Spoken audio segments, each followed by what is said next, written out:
Lur, selamat datang di Ngidul Ngalebu Film Catul. Apa kabar lu? Sehat kabeh sekeluarga dong ya. Balik maneh ambek aku Icang Flu falling in love with you ya. Sesuai requestan dari kalian, kali ini kita akan mengidul film bergenre action komedi kriminal yang berjudul The Unbearable Weight of Massive Talent tahun 2023. Panjang banget judulnya. Sesuai posternya, film ini menceritakan tentang versi fiksional dari Nicolas Cage yang dimainkan oleh Nicolas Cage itu sendiri, lur. Film yang lumayan absurd ini mengisahkan tentang Nicolas yang lagi banyak masalah, sepi job, banyak hutang, sampai hubungan keluarga yang kurang harmonis. Hingga akhirnya Nicolas mengambil job hanya untuk menemani seorang fans beratnya yang katanya adalah bos kartel senjata ilegal. Konflik apakah yang terjadi selanjutnya? Langsung aja kita ke tebak-tebakan dari dulurku KU730 ya. Siapa wakil presiden yang sering nonton streaming? Hayo, ayo siapa lur? Ayo siapa? Nyerah ya. Jawabannya Muhammad YouTube kalah ya. Monggo sekecaken lur. So by the time your bullets hit me, my cerebral cortex, what a way to fucking go.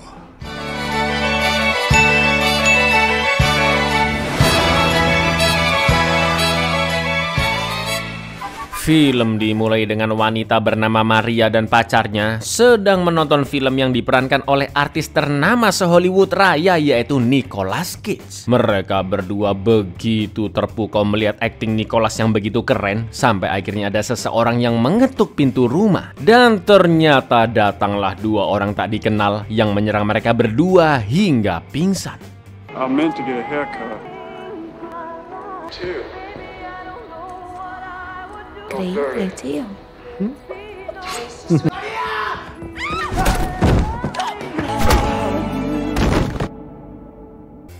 Di lain sisi, artis terkeren se-Hollywood yaitu sang Nicolas Cage sedang mengendarai Ferrari 412 kebanggaannya di jalanan Los Angeles, California, Amerika, menuju ke sebuah kafe untuk bertemu sutradara film yaitu David. Sesampainya Nicolas di sana, dia pun ngobrol ngalor ngidul bersama David yang sedang mencari pemain untuk film buatannya, dan sayang dia tidak terlalu menerima Nicolas sebagai pemain di filmnya. Dengan nekatnya sebelum David pergi, Nicolas masih berusaha meyakinkan David agar dia bisa bermain di film buatannya dengan mengucapkan salah satu dialog di film dengan ekspresi yang meledak-ledak di depan banyak orang. Dan inilah orang yang berbakat memiliki tanggung jawab yang besar.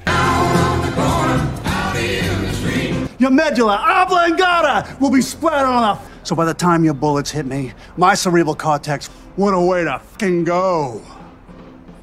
Di perjalanan pulang, Nicolas yang merasa cemas jika dia tidak mendapatkan peran dari David mulai berdebat dengan dirinya sendiri, yaitu alter ego yang terlihat lebih muda bernama Nick, yang berusaha menyemangati Nicolas bahwa meski sudah berumur, dia harus tetap optimis dan percaya diri dengan titelnya yang bukan cuma aktor biasa, tapi sebagai bintang film ternama. Because honestly, man, you really need this. I'm an actor. No, you're a movie star, and don't you ever forget that. Game changer. I don't need a game changer. If it happens, it happens. Just get out of my car. Nikki, get out of my car. I don't need this. Sesampainya di rumah, Nicolas ada sesi konsul bersama psikolognya bernama Cheryl yang berusaha mengenali apa kekhawatiran Nicolas tentang karirnya, serta bagaimana hubungan Nicolas dengan putrinya bernama Eddie yang memang tidak begitu dekat karena Nicolas terlalu sibuk dengan karirnya. Maka dari itu, mantan istrinya Olivia yang juga seorang make up artis film menyarankan agar Nicolas datang ke pesta ulang tahunnya Eddie untuk memperbaiki hubungan antara ayah dan anak. And if you don't learn to connect, I broke turn up for her birthday. Setelah itu Nicolas bertemu dengan manajernya Ving dan rileks sejenak di spa. Karena belum ada job, Ving pun menawarkan Nicolas untuk mengambil tawaran menjadi tamu kehormatan di ulang tahun seorang konglomerat bernama Harvey. Namun Nicolas menolaknya mentah-mentah karena dirinya seakan-akan dianggap seperti badut ulta. Ving pun juga mengingatkan Nicolas untuk melunasi hutang-hutangnya. Salah satunya yaitu tagihan sewa rumah selama setahun yang mencapai hampir 9 miliaran. Wow. Nicolas pun berjanji akan mengurus itu semua karena dia yakin David akan memberinya job peran penting di filmnya. I'm gonna get this next. And when I do, all of that change. You've been living. You owe them 600. Deal with all that. Alih-alih langsung menolong Olivia mempersiapkan ultah anaknya Eddie, sesampainya di rumah Nicholas masih sibuk mengangkat telepon dari Ving. Yang naasnya David tidak jadi mengambil Nicholas sebagai pemain di filmnya. Saking terkejutnya Nicholas pun hanya bisa terdiam lalu mulai menenggak alkohol sampai-sampai membuat Nicholas kobam dan mengacau di depan teman-teman Eddie. Happy birthday! It's showtime, folks. I'm so excited to see what you do with your life and the arts. Eddie. Oh, especially with appreciating this town.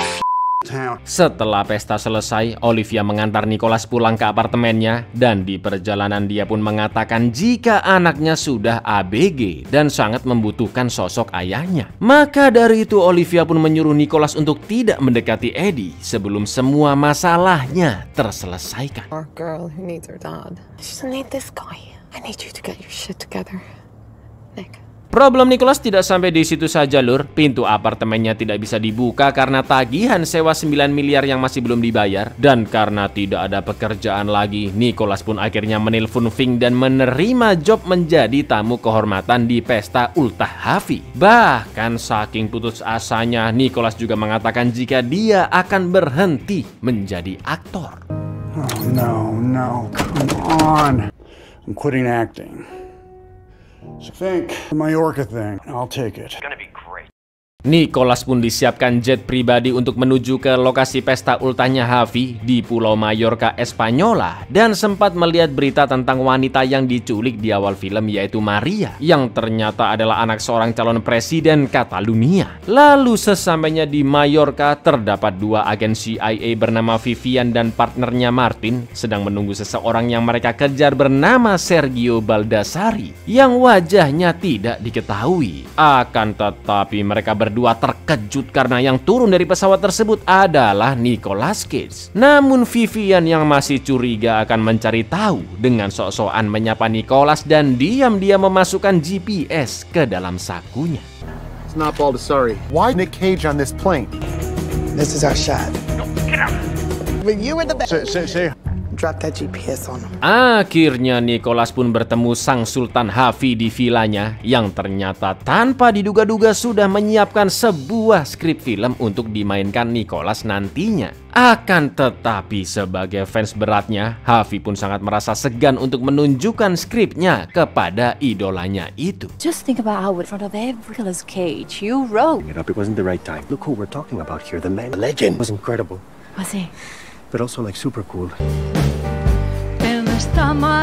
Sampai akhirnya Harvey pun memberanikan diri untuk mengajak Nicholas bicara sambil menanyakan apakah dia sudah membaca skrip filmnya. Tapi belum sempat dijawab, datanglah sepupu Harvey yaitu Lucas, juga Mbak Gabriela yang mengurus bisnis pertanian zaitunnya di sana. Dan diam-diam Harvey juga suka dengannya, Lur. Mereka berempat pun ngobrol ngalor ngidul dan begitu terkejut ketika mendengar pernyataan Nicholas yang ingin berhenti akting. Dan itu artinya bisa jadi skrip film Harvey tidak akan dimainkan. I retire.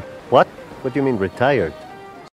Keesokan harinya, Gabriela membangunkan Nicholas dan memaksanya untuk ikut jalan-jalan ke sebuah tebing bersama Harvey. Padahal Nicholas ini masih pengen bubuk pagi ya kan. Di perjalanan bersama Harvey, Nicholas pun terlihat sama sekali tidak enjoy sampai akhirnya Harvey berteriak jika mereka berdua harus segera meninggalkan mobil karena ada seseorang yang akan membunuh mereka. We must go now. Hey! Hey! Where are we running from? The general! Sesampainya di tebing, Harvey pun teriak-teriak seperti sedang berakting di film, yang maksudnya memang tidak ada yang mengejar mereka apalagi akan membunuh. Harvey melakukan hal itu tidak lain tidak bukan adalah untuk meyakinkan Nicholas agar tetap menjadi aktor. Selain itu, Harvey juga mengingatkan idolanya dengan sangat-sangat lebay jika akting Nicolas Cage selama ini telah memberikan semangat hidup bagi seluruh umat manusia yang telah menikmati filmnya. Mendengar mendengar kata-kata Harvey yang begitu meledak-ledak, Nicholas pun akhirnya menganggap Harvey serius dan mereka pun lompat bersama-sama dari tebing ke laut sebagai bentuk ungkapan semangat mereka yang sedang meluap-luap. That gift brings light, dark and broken world. Sorry, but you can't quit acting. That's none of your business. Turn your back on that gift, entire human race. You're in an untenable situation. Setelah itu mereka pun ngobrol-ngobrol dan ternyata film favorit mereka sama lur, yaitu The Cabinet of Dr. Caligari tahun 1920 dan Paddington 2. Mana sampai nobar bareng pula, ini apa sih ini? Nicholas yang tadinya nggak niat datang ke sana pun akhirnya merasa enjoy dan bersedia untuk membaca skrip film buatan Harvey. Cabinet of Dr. Caligari. You love Caligari? I love Caligari. Editing it too is incredible. I told you. I sent it. Fantastic. Thrilled about coming. It's been the most fun I've had in a long. Nicholas pun sempat keluar minum-minum sendirian dan tiba-tiba alter egonya Nick datang untuk mengingatkan bahwa peran yang diberikan Harvey cukup remeh untuk artis sepopuler Nicholas. Juga menyarankannya untuk mengambil job yang lebih eksklusif. Now you get the next one, baby, and we're back. Now he doesn't need a struggling artist. He needs you to be a star. You're Nick Cage! Namun tiba-tiba ketika selesai minum, Nicholas diseret ke dalam mobil dan ternyata di dalamnya ada dua partner agen CIA yaitu Vivian dan Martin yang mengatakan jika Harvey adalah bagian dari kartel senjata internasional dan telah menculik Maria, si cewek di awal film, untuk memaksa ayahnya yang merupakan calon presiden Catalunya mundur dari pemilu karena dia adalah sosok yang begitu adil dan menentang kartel. Sebagai aktor, Nicholas yakin Harvey bukanlah seorang kriminal, namun CIA punya catatan detail kasus-kasus Harvey. Vivian dan Martin juga mengatakan jika Nicholas mau nggak mau harus membantu mereka dengan membuka akses CCTV di villa dan nantinya bisa dimata-matai oleh CIA. So you want me to what, spy on Harvey? Bingo. The man you're staying with, violent international arms cartel. It's Maria Delgado, president's daughter. Force her father out of the election. Keesokan harinya ketika party di Villa Harvey, Nicholas memulai misi pertamanya dari CIA yaitu memasang pemancar di server CCTV agar CIA bisa mata-matai situasi villa dari jauh. Pertama-tama Vivian dan Martin akan mematikan listrik sejenak dan Nicholas punya waktu 4 menitan saja untuk memasang pemancar sebelum sistem aktif kembali. Nicholas pun berhasil masuk ke ruangan CCTV lalu memasang pemancar yang membuat Martin dan Vivian sudah bisa melihat sekeliling Nicholas. Namun baru aja mau kabur, tiba-tiba muncul masalah karena ada security yang curiga dan akan masuk ke ruangan CCTV. Vivian dan Martin pun meminta Nicholas agar menggunakan sebuah plaster canggih dari CIA yang bisa melumpuhkan siapapun yang disentuhnya. Akan tetapi, Think I can hide under the... I touched my forehead. This okay. Oh shit. Okay. konyol banget sumpah, malah nyentuh diri sendiri dong. Nicholas pun langsung teler dan akan pingsan dalam 30 detik. Mana obat penawarnya ketinggalan pula di dalam dan pintunya nggak sengaja kekunci. Vivian pun meminta Nicholas kembali ke ruang server dengan melewati jendela luar dan merayap di dinding. Karena kalau ketahuan Nicholas bahkan Dek Maria yang diculik bisa dicelakai oleh Harvey ya kan. Dan yang terjadi, Shit. Like rubber. Stay awake. Nicholas pun pingsan tepat sebelum penawarnya disuntikan. Melihat itu Martin udah siap-siap resign karena kekacauan di misinya. Tapi Vivian punya ide lain untuk membangunkan Nicholas dengan cara memanfaatkan titel aktornya. Action.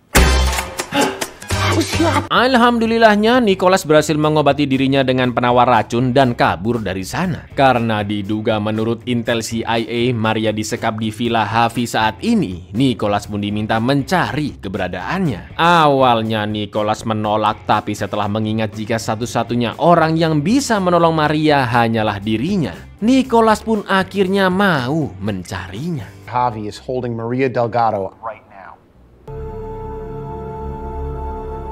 That little girl, Nick, she doesn't have anybody else. Just you. Nicholas pun lanjut mengikuti pesta bersama tamu lainnya, sampai akhirnya Harvey memberi sambutan dan mengatakan jika satu-satunya hal yang disukai oleh Harvey dan almarhum ayahnya adalah film Nicolas Cage berjudul Guarding Tess. Harvey pun berterima kasih kepada Nicholas karena telah memberi dampak baik pada hidupnya. Lalu Nicholas pun juga membalas di depan banyak orang bahwa dia menerima ajakan Harvey untuk bermain film dengan skrip buatannya, dan Nicholas juga akan tinggal lebih lama di villa tersebut. On behalf of my late father and myself, to thank you. To spend a little more coming up with our own movie.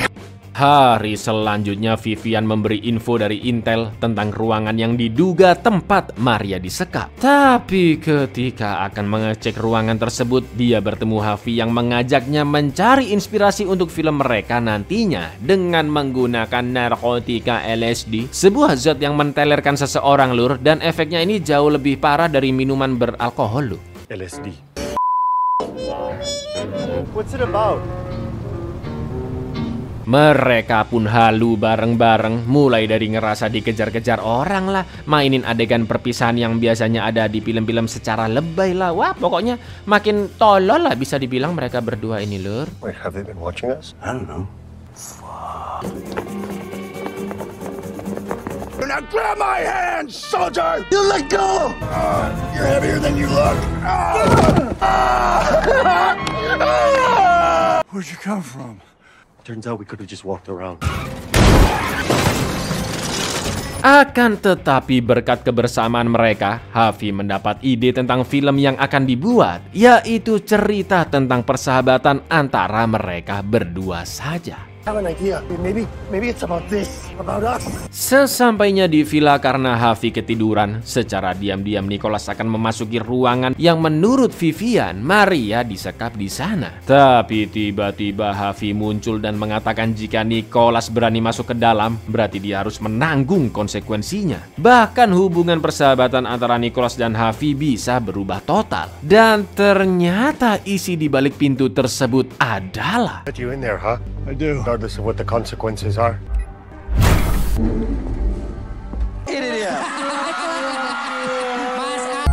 Is it too much? Is this supposed to be me? It's grotesque. Ternyata isi ruangan itu adalah koleksi pribadi Harvey tentang semua hal yang berbau film-film Nicolas Cage. Mulai dari CD-CD filmnya, foto-fotonya, bantal, properti film, sampai patung Nicolas Cage yang memegang 2 pistol sungguhan juga ada. Jadi tidak ada Maria di dalam sana lur. I'll give you 20,000 for it. This is not for sale. Keesokan paginya Nicholas ditelepon Vivian yang mengatakan jika HP Vivian dan Nicholas sedang disadap. Maka dari itu Nicholas pun harus segera pergi dari rumah Harvey. Mendengar itu Nicholas jelas auto panik, dan tepat di depan kamarnya Harvey telah menunggu Nicholas yang ingin menunjukkan sesuatu. Nicholas pun mengikuti Harvey ke dalam suatu ruangan yang ternyata... Dad, Nick, are you okay? What? You're not even sick? I'm okay, honey. Fine. I'm okay. Look, Sungguh di luar ekspektasi, Harvey membawa Eddie dan Olivia ke sana dengan alasan jika Nicholas sedang sakit keras dan butuh dijenguk. Itu karena Harvey yang tahu hubungan keluarga Nicholas tidak baik-baik saja, menginginkan Nicholas memperbaiki hubungan dengan keluarganya. Sudah pasti Olivia dan Eddie pun semakin emosi karena saking paniknya dengan kondisi Nicholas. Mereka rela meninggalkan urusan masing-masing dan langsung OTW ke Mallorca. Sedangkan Nicholas yang masih mencurigai Harvey takut jika kasus yang sedang diusutnya malah membahayakan nyawa Eddie dan Olivia. Cancelled clients. We're panicking because we couldn't find anyone to feed the cat. You deal with me, but I'm begging you, please. Please leave my family. Sambil makan siang, Nicholas pun meminta maaf kepada keluarganya, terutama anaknya Eddie, karena Nicholas selama ini terlalu fokus dengan pekerjaannya. Tapi hal yang menurut Eddie membuatnya tidak begitu dekat dengan ayahnya adalah tanpa sadar Nicholas selalu memaksakan kehendaknya kepada Eddie. Mulai dari harus menyukai film dan buku-buku lama kesukaan Nicholas, sampai belajar akting agar bisa menjadi seperti ayahnya. I want to apologize. Should have been more present at home. You were trying to mold me into this little version of you. Always has to be about you. Setelah itu Harvey menemui sepupunya Lucas yang sedang berkunjung ke sana. Sambil makan sereal, Lucas pun menjelaskan jika dia sedang menjalin urusan bisnis kartel senjata ke orang-orang Itali. Namun agar lebih melancarkan bisnisnya, Lucas akhirnya menculik putri Capes Catalunya yaitu Maria. Ternyata dia orangnya lur. Namun Lucas mengatakan jika ada seseorang yang berani ikut campur di villa itu, tidak lain dan tidak bukan adalah Nicolas Cage yang bekerja di bawah CIA untuk menguak kasus penculikan Maria. Tú raptaste la hija de Delgado. Yeah. ¿Qué tiene que ver todo esto? Nicolas Cage for the U.S. government. Oh, bullshit. Bullshit.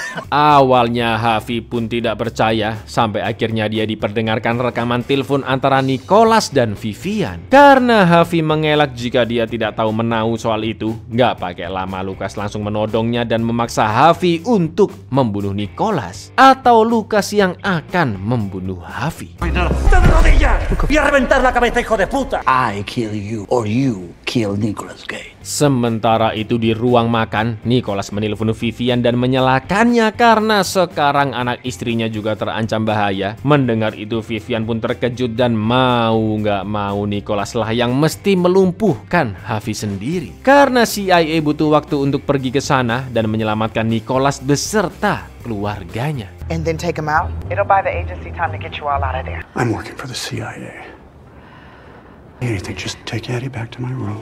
Don't talk to anyone. An hour. And when I get back, 3 of us will fly to Los Angeles. Untuk melumpuhkan Harvey, Nicolas pun akhirnya pergi ke ruangan koleksi milik Harvey untuk mengambil 2 pistol yang dipegang patung Nicolas Cage. Setelah itu Nicolas dan Harvey pun bertemu 4 mata dan sepakat untuk berkendara bersama ke sebuah tebing untuk menjernihkan pikiran. Padahal mereka berdua masing-masing telah menyiapkan pistol lur untuk saling membunuh. Lagi-lagi sebuah kesalahpahaman. Your choice. Hi. Hey. Like to drive out to the cliff, think through the third act? Perfect. Sesampainya di dekat tebing, mereka pun turun dari mobil dan saling menodongkan pistolnya. Harvey pun bingung kenapa Nicolas mau membunuhnya dan Nicolas menjelaskan bahwa menurut CIA, Harvey adalah bos kartel senjata ilegal yang telah menculik Maria putri Capes. Mendengar itu Harvey pun mengaku jika dia hanyalah pemimpin boneka saja yang dipaksa oleh bos sebenarnya yaitu sang sepupu Lucas. Dan tiba-tiba Head of a criminal organization. Lucas organization. Ternyata anak buah Lucas sudah mengincar mereka berdua dari jauh karena yakin jika Harvey tidak akan bisa membunuh Nicolas. Mereka berdua pun kabur ke mobil dari hujanan peluru dan masih dikejar 2 anak buah Lucas. Lalu yang terjadi.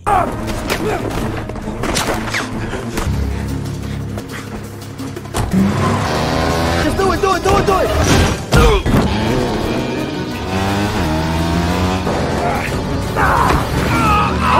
Dari sana mereka pun menjemput Olivia dan Gabriela, sementara Eddie telah diculik. Nicolas pun langsung menelpon Vivian karena Eddie telah disandra agar Amerika atau CIA tidak ikut campur lagi. Dan kemungkinan Eddie juga Maria akan dibunuh jika situasi semakin kacau. Vivian pun menyuruh Nicolas untuk segera ke kantornya yang ternyata telah diserbu geng Lucas dan Martin telah dibunuh. Vivian pun memberanikan diri mengambil pistol di saku Maria dan menyerang 2 anak buah Lucas di ruangan itu. Lalu yang terjadi. Nick, I'm sorry. You're gonna kill both girls.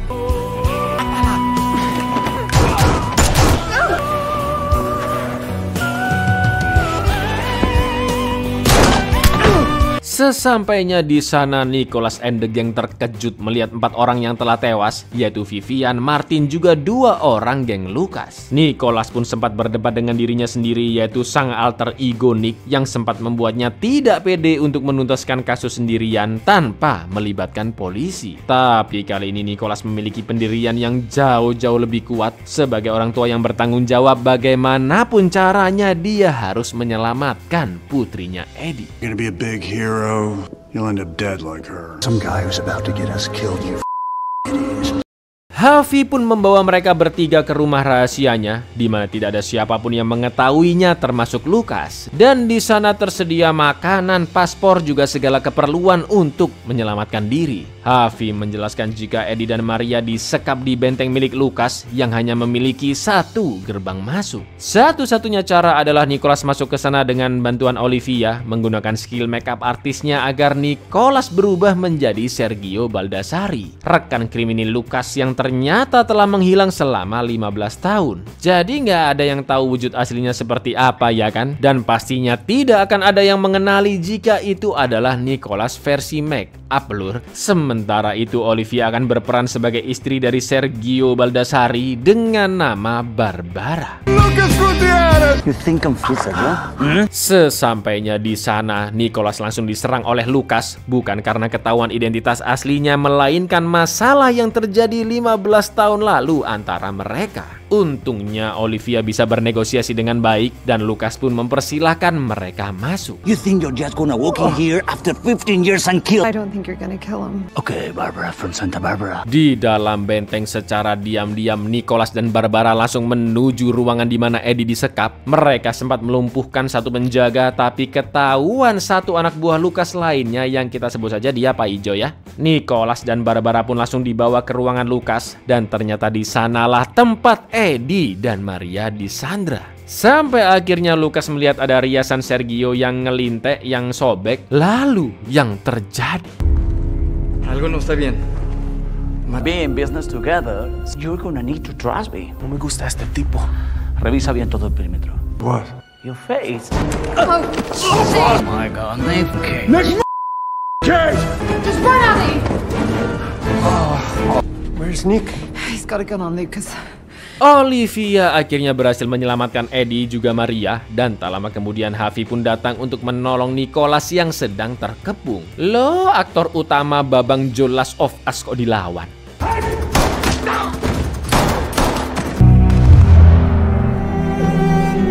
Sementara itu di luar, Paijo sempat mengejar Olivia ke mobil. Dengan nekatnya Gabriela menabrakkan mobilnya ke Paijo. Namun dia masih sadar dan akan menembak semua orang di mobil. Sampai akhirnya You're dead. Nicholas Cage? sebagai fans beratnya, Maria pun sangat terkejut melihat dirinya ditolong oleh sang idola Nicholas Cage. Lalu saat kabur mereka semua dikejar oleh Lucas dan kroco-kroconya, yang mana Nicholas berniat langsung meminta bantuan ke gedung kedutaan besar Amerika di sana. Akan tetapi dengan nekatnya Harvey turun dari mobil dan ditemani pujian hatinya Gabriela. Karena musuh utama mereka berdua adalah Lucas. Pada awalnya Nicholas pun merasa berat meninggalkan Harvey, namun Harvey meyakinkan sohibnya itu jika ini adalah pertarungan pamungkasnya. Now go. Go! I'm never gonna have any kind of a life unless I stand up to my cousin! Don't worry, Addie. Everyone's gonna be up. Dad, please go faster.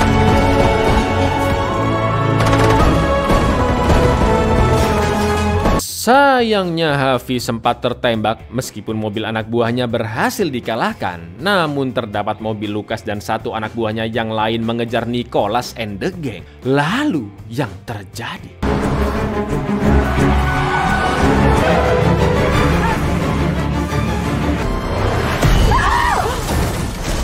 sekarang hanya tersisa satu mobil saja yang dikendarai Lucas. Sambil ditembaki, Nicholas pun terus mengegas mobilnya dengan cepat dan mendobrak gerbang ke Dubes Amerika. Tapi sayang sesampainya di sana, Lucas yang masih mengajar langsung menodong Nicholas tepat di kepalanya. Hold on! Get back! Get back! Tentara kedubes pun datang mengepung, namun mereka sulit membunuh Lucas yang menodongkan pistol. Situasi pun begitu mencekam, sampai akhirnya Eddie melemparkan sebilah pisau yang tergeletak di dekatnya. Dan akhirnya Eddie! Dad!